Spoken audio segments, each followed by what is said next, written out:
एक समय था जब लार्ज कैप्स, मिड कैप्स और स्मॉल कैप्स का कोई स्टैंडर्ड नहीं था। हर फंड हाउस और इक्विटी एनालिस्ट ने इन्हें अपनी एक डेफिनेशन दे रखी थी। लेकिन फिर 2017 में सेबी ने सोचा कि उन्हें मार्केट से कंफ्यूजन क्लियर करना चाहिए और उन्होंने इसकी एक स्टैंडर्ड डेफिनेशन निकाली। 6 अक्टूबर 2017 को सेबी ने एक सर्कुलर निकाला जिसमें क्लियरली मेंशन था कि कौन सी कंपनीज लार्ज कैप में आएंगी, कौन सी मिड में और कौन सी स्मॉल कैप में। मार्केट कैपिटलाइजेशन के हिसाब से पहली 100 कंपनीज लार्ज कैप्स में आती हैं, जिसमें रिलायंस नंबर 1 पर है। लार्ज कैप्स को हम ब्लू चिप स्टॉक्स भी कहते हैं। उसके बाद मार्केट कैपिटलाइजेशन के हिसाब से 101 से लेकर 250 कंपनीज तक रैंक हो रही कंपनियां मिड कैप्स में आती हैं और 250 कंपनी से लेकर आगे जितनी कंपनीज हैं वो सभी स्मॉल कैप्स में काउंट होती हैं। कंपनीज अपने कैपिटलाइजेशन के बेसिस पर in large cap, mid cap and small cap में इन एंड आउट होती रहती हैं और ये लिस्ट हर 6 महीने में अपडेट करी जाती है।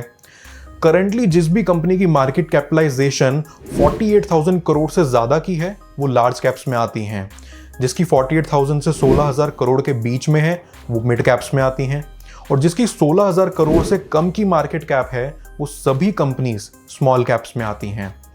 लार्ज कैप्स में जो कंपनीज आती हैं वो आप निफ्टी 100 इंडेक्स में देख सकते हैं।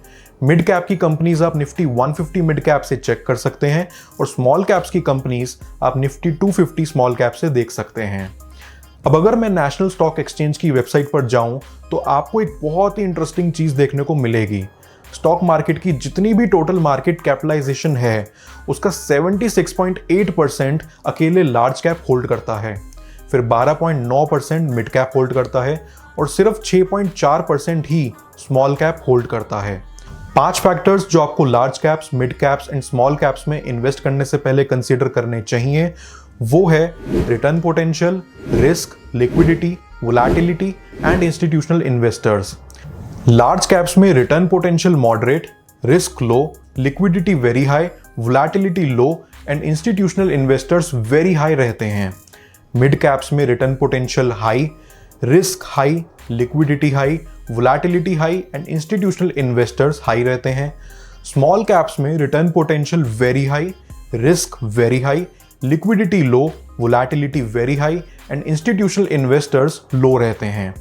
हर एक का अपना एक इन्वेस्टिंग स्टाइल होता है। एक पर्सन जो यंग है वो स्मॉल कैप्स में इन्वेस्ट करने का चांस उठा सकता है क्योंकि उसकी रिस्क एपेटाइट हाई है। उसके हाथ में वक्त है जो उसे मार्केट की वोलेटिलिटी में होल्डिंग पावर देता है। वहीं दूसरी तरफ एक पर्सन जो अपने 50s में है, जिसे अपनी लाइफ में स्टेबिलिटी चाहिए और वो कुछ साल में अपना पैसे को विड्रॉ भी करना चाहता है, तो उसके लिए small caps and mid caps extremely risky instrument साबित हो सकते हैं क्योंकि मे बी जो कुछ सालों में उसे अपनी लाइफ से चाहिए वो मार्केट उसे ना दे। इसीलिए ऐसे पर्सन के पोर्टफोलियो में आपको ज़्यादातर लार्ज कैप्स एंड गोल्ड ये दोनों चीज़ें देखने को मिलेंगी ताकि उसका पोर्टफोलियो मार्केट की वोलेटिलिटी के बावजूद बैलेंस में रहे। अब आप एक हाई रिस्क इन्वेस्टर हैं या लो रिस्क, ये चीज़ आपको ही अपनी लाइफ में डिफाइन करनी है। जो भी आपकी प्रोफाइल है, मेक श्योर आप एक डिसिप्लिन इन्वेस्टिंग स्टाइल फॉलो करें। एक रिपोर्ट के अकॉर्डिंग मैक्सिमम लोग अपनी लार्ज कैप, मिड कैप या स्मॉल कैप की इन्वेस्टमेंट 3 से 5 साल में ही ब्रेक कर देते हैं। आपको यही चीज़ नहीं करनी और कंपाउंडिंग को अपना काम करते देना है।